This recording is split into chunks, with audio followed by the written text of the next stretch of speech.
Radha Krishna Foundation presents SAMARPAN, an offering of service.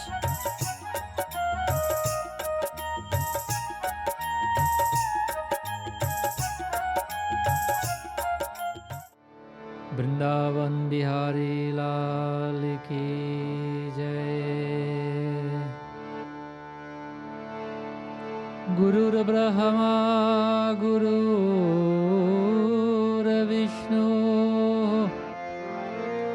गुरुर्देव महेश्वर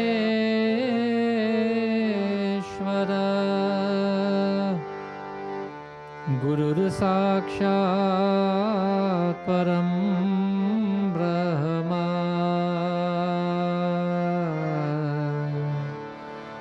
तस्मै श्री गुरवे नमः। सद्गुरु महाराज की जय। श्री गणेशाय नमः।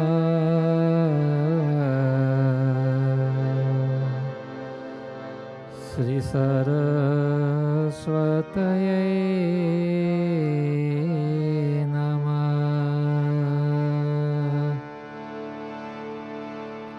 दुं दुर्गाय नमः। ॐ नमो भगवते वासुदेवाय।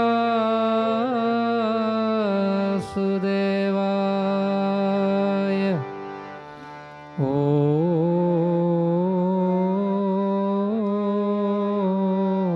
नमः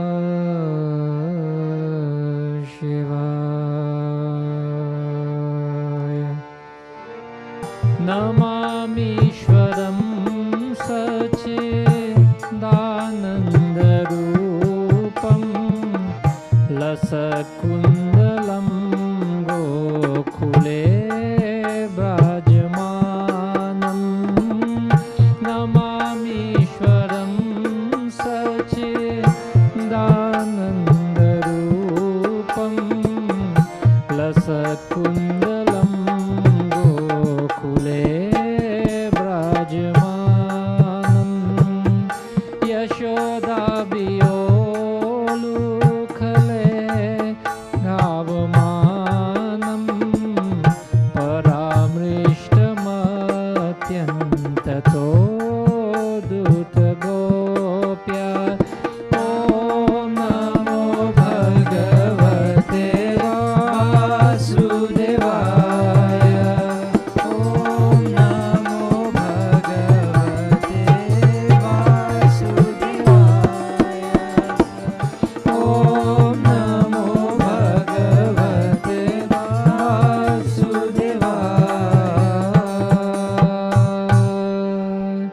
वृंदावन बिहारी लाल की जय। नमो भगवते वासुदेवाय। स्मर्तव्य सततं विष्णुर् विस्मर्तव्यो न जातुचित्। सर्वे विद्धि निषेधाः स्युर एतयोर एव किंकरा। Bhakti Ras Amrit Sindhu, chapter 2, canto 1, the 8th verse. This is also in Padma Puran. It says in this beautiful verse here, something that we know, but constantly need to be reminded that one should always remember. One should always remember God. And in the other verse, Bifsmartabhyo, that one should never forget God. So both essentially the same thing. There's another beautiful verse in Padma Puran that says, Ramanama Dvijasheshta Sarva Shubha Nivadanam Kamadang Mokshadam Chaiva Smartabhyam Satatam Buddhaya. Smartabhyam Satatam Buddhaya means the same thing. that constantly one should remember God. This is the 7th canto, this 15th chapter, 104th verse in Padma Puran, is saying essentially the same thing. That when we remember God, the mere fact that we remember Him removes all calamities from the lives of devotees and the objects that they have in mind, especially the spiritual ones, including liberation, is attained. There's another verse that we're more familiar with. This one goes like this. Om Namo Bhagavate Vasudevaya. Om Namo Bhagavate Vasudevaya. Tasmat Sarveshu Kaleshu Mamanusmar Yudhya Cha. Tasmat Sarveshu Kaleshu Mamanusmar Yudhya Cha. Mayarpita Manobudhir. Mayarpita Manobudhir. Mame Vaishyas Sansaya. Mame Vaishyas Sansaya. Om Namo Bhagavate Vasudevaya. Om Namo Bhagavate Vasudevaya. Om Namo Bhagavate Vasudevaya. Bhagavan Krishna in the 8th chapter and the 7th verse here is saying, Tasmat Sarveshu Kaleshu, that wherever you are, at every place and at all times, remember me. Remember me and perform your duty. If you do, asansaya, without doubt, you'll be able to attain me. Attain me meaning, not necessarily when we give up this body, but attain me means in this life. Skanda Puran has a beautiful verse, Bhagavad Puran, many verses. All the scriptures essentially say that we should remember God. Why? If we want to be victorious in our most, or in the most achievable endeavors, then it is particularly advisable to do something which we do in most aspects of our lives except one. What is that thing? As an acronym, we call it BEAM. BEAM, spelled B-E-I-M, it means begin with the end in mind. Here's a strategy we're looking at as to how we can remember God, because now we know that if we remember God, all the scriptures declare unanimously that we should. Let's take an example. Let's assume we had a dream. We dreamt that someone we know died, or even us. We dreamt that I died. You know, if you're comfortable with that. So if you wake up the next morning and you had a dream that you died, and at the family gathered together to wake, if you're more comfortable, you can think about this like someone else died. At the wake, there are 4 speakers. The first is from the family of the deceased, immediate and extended family. The second speaker is a friend of the person who died. The third speaker is from your workplace, your profession, wherever you worked. So they can speak from a professional standpoint, duties that you perform. And there's a fourth speaker. Fourth is from your temple, your community organization, where you've been involved in service. Think deeply about this. What would you like each of these speakers to say about you and your life? These days, it is customary that people choose only the positive things that you did. But let's think about it this way. This time, we're just speaking the actual things, the actual life you live. Whomever you were, people are speaking to. What kind of husband, wife, father, mother, child would you have wanted those words of those people speaking to have reflected?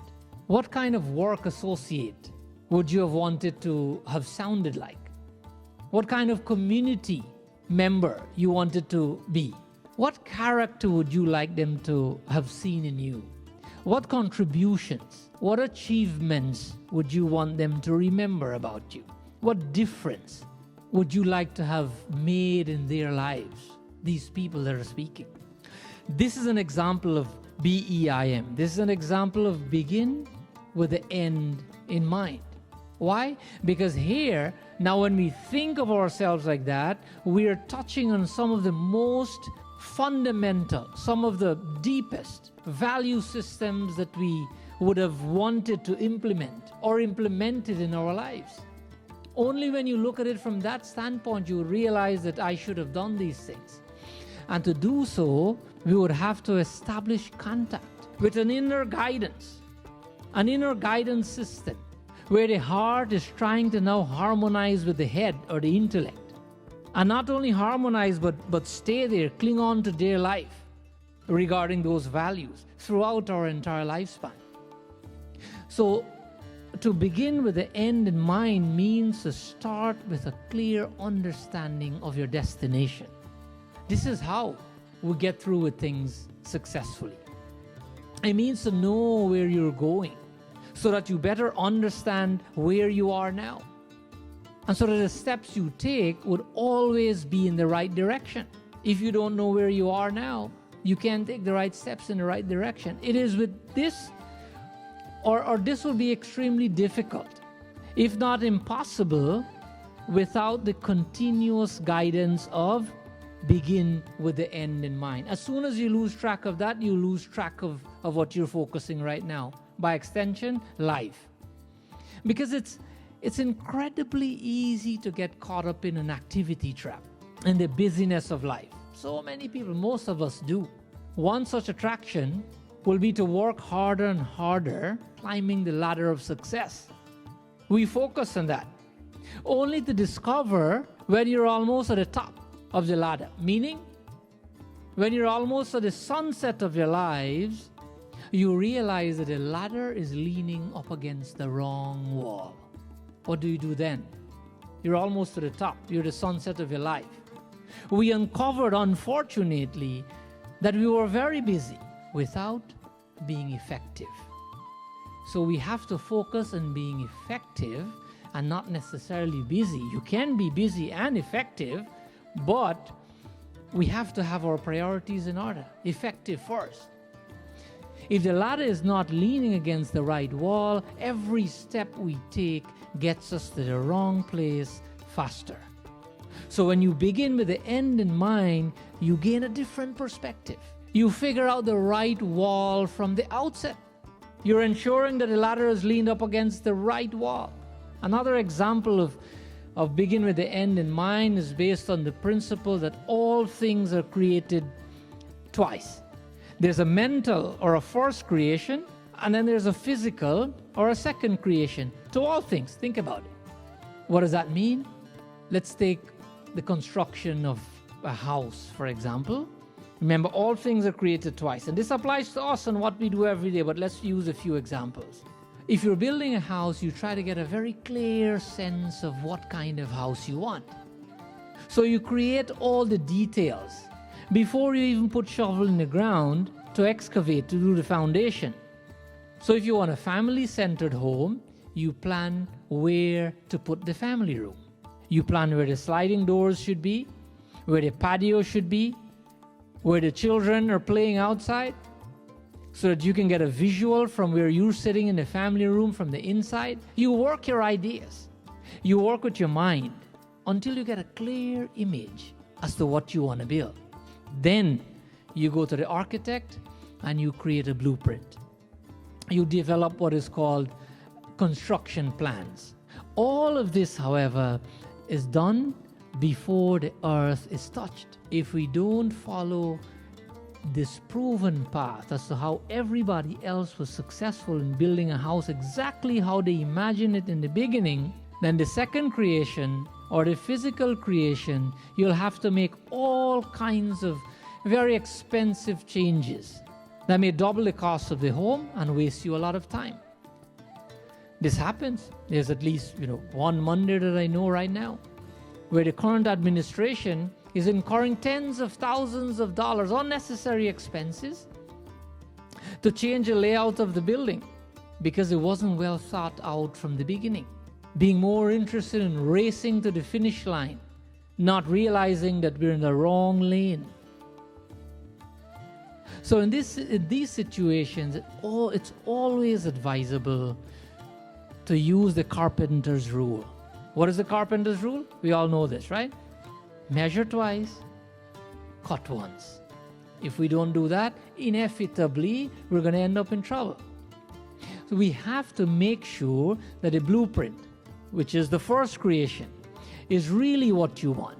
Then, when you know that and you have the blueprint, you put in the bricks and the mortar. You start the construction. Every day you go to the construction site, you whip out your blueprint, you look at it, you follow the marching orders, you follow what you have to do, you're beaming forward.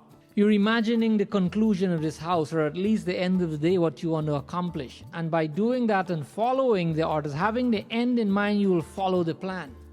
Because then it will not be that end. It will be something else. And we do this in every aspect of life. Another example we can use is in a business. Look at a business. If you want to have a successful enterprise, you want to start a business, what do? You have to clearly define what you're trying to accomplish, what kind of business, etc. You do a financial projection. You study the marketplace. You study demand and supply. You study the demographics, etc., to ensure that when you get started, you know what you want to accomplish, so you need to have all the intelligence in place. You're beginning with the end in mind, because after 5 years, I want to do this, that, and that. This is where I want to be in my business. You have the end in mind, and so you follow all the rules. The same is true with so many other things in life. Parenting. If you want to raise responsible children, disciplined children, you have to do the same thing. Keep the end in mind, or begin with the end in mind. Beginning with the end in mind in raising a child means, what kind of adults do you want your children to be? Not what kind of 10-year-old and 12-year-old and teenager you want them to be. What kind of adults you want them to be, that is the way you will interact with them on a daily basis. Who hasn't gone on a vacation? Everybody goes on a vacation. When you do so, when you're ready to go on a vacation, a trip, you determine the destination first. You plan out the best route. You plan it out. Which day and how many days you want to spend in what city. When you want to leave to the other city, what are the cities you're going to go to, what are the shows you're going to look, etc. So when your week or your 2 weeks is finished, you would have accomplished most of the things, all the things you planned before. So the first creation, you made the plan, and the second one is the physical action, and you were able to be successful. A fashion designer mentally designs all the clothes that they want to make before they thread the needle. So when the outfit is finished, it's exactly what they wanted. They began with the end in mind. If we begin with the end in mind, it's a recipe for success. How about our success? We know in things that we do in life, if we begin with the end in mind, we'll be successful. But don't we want to be successful as human beings? Not intermittent success I'm talking about, not success in the little battles in life and the little situations and events in our lives, but to have a successful life. That is the definition of true success. Not being successful in a particular thing. God's recommendation in pursuit of this rare accomplishment is what? We mentioned it before. Smartavyam satatam Vishnur. If you want to be successful in life, then tasmat sarveshu kaleshu mamanusmar. Bhagavan says, remember me always, and you will, sansayam, without doubt, you will enjoy my grace. So this is something we may agree with, but then inevitably the question crops up, okay, so if I want to do that, how do I go about doing that so that I can have a successful life? There's a strategy that we can use, and that strategy is not something that someone told me or I'm giving you my opinion. A strategy is given by Sri Narayan Swami. And here's the strategy. Do batan ko bhool mat, jo chahat kalyan. Narayan ek maut ko, dujo Sri Bhagwan. Do batan ko bhool mat, jo chahat kalyan. Narayan ek maut ko, dujo Sri Bhagwan. Bolo Ram, bolo Ram, bolo Ram, bolo Ram, bolo Ram, bolo Ram, bolo Ram, bolo Ram, bolo Ram, bolo Ram, bolo Ram.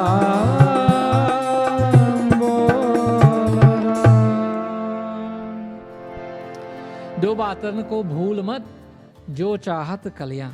Now, just listen with an open mind. If we want to be successful in life, we want to remember God. Those two things are clear. So the question now is, how do we remember? What is the best strategy of remembering God, by doing which we'll become successful in life? Aren't we interested in what the strategy is? It's not a scary one, it's a very realistic one. Do batan ko bhool mat. Don't forget two things if you want to remember God. If you really want to be successful in life, Narayana ki to maut ko dujo Sri Bhagavan. Maut ko dujo Sri Bhagavan. Bhagavan means remember God. But that's something we know. Everybody's been telling you to remember God. We just said we should remember God. The other one, the more effective one, is Narayan ek maut ko. And one of the two things that we should always remember God, and if you can't, remember death. Strange, right? Let's stop and remember. Let us think that this scary word, this is a taboo topic, but this is the greatest impetus for leading a successful life. Death is the greatest impetus. Have you heard it put like that before? It is true. Why? Because 100 years from now, no one of us will be here. So like with everything else that we began with the end in mind, when we perform our daily duties, if we start our daily activities, our very life with the end in mind, we will always be doing the right things. If not, if we don't stop to think that 100 years from now or less, we will not be here, then we'll keep deferring everything for tomorrow. We will place the important things in life at the bottom of the list and the not so important things on top. We cannot operate or have a mindset that we're here forever. When we do, that is when we end up doing all the unnecessary things. Shrinking time will clarify your focus. If you remember that my time in this body, if I tell you, remember that your life is short, you're going to go, no. Life is short, and that's not what I want. So we don't want to think like that, fine. But at least we should think that life is finite. That's fair to think. That you as a person, whether your name is Ramesh, is Sharma, whatever your name is, you as Rohan, as that individual, your life in the body of Rohan is finite. It will help us to clarify our focus. We will start rearranging our priorities, and rightfully so, if we always keep in mind that life is finite. Finite meaning it's fixed for a certain amount of time. If we begin with the end in mind regarding our human existence, we will navigate through our days and our moments with great precision, with great confidence, and we will be successful because we realize whatever our name is, that in that body, life is finite. So we have to keep that in mind. And if we do, we'll live extremely successful lives. We'll not only successful, but exemplary lives. Life of dharma, a life of constant execution of our sacred expectations, meaning a life of principles, of integrity, of honesty, a life of kindness and dignity and truth and compassion, etc. So what we have to do is give it a shot. It will cost you nothing, but it can only add glory to your existence. What is that strategy again? Begin with the end in mind. You will find yourself doing all the dharmic things, the right things, the selfless things, the things that would really make you feel a real sense of fulfillment. And like we said in the beginning, if we want a successful life, at the end of that, we would really look back and say, we've really had not moments of successes, but we've had a successful life. Begin with the end in mind. Vrindavan Bihari Lal Ki Jai. अब सौ पद ice जीवन का, सब भार तुम्हारे हाथों में, सब भार तुम्हारे हाथों में.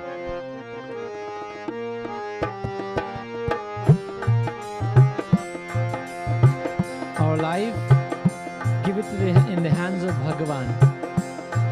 अब सौंप दिया इस जीवन का, सब भार तुम्हारे हाथों में, सब भार तुम्हारे हाथों में.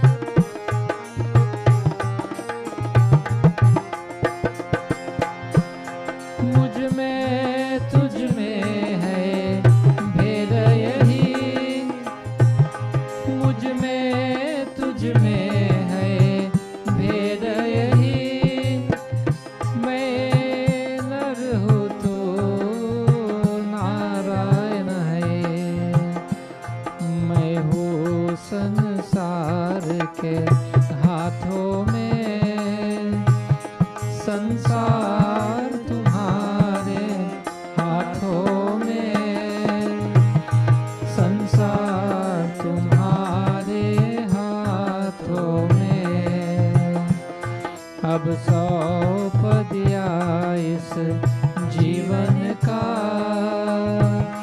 सब भार तुम्हारे हाथों में, सब भार तुम्हारे हाथों में. मुझ में तुझ में है भेद यही, मैं नर हूँ तू नारायण है, मैं हूँ संसार के हाथों में, संसार तुम्हारे हाथों में, संसार तुम्हारे हाथों में. अब सौ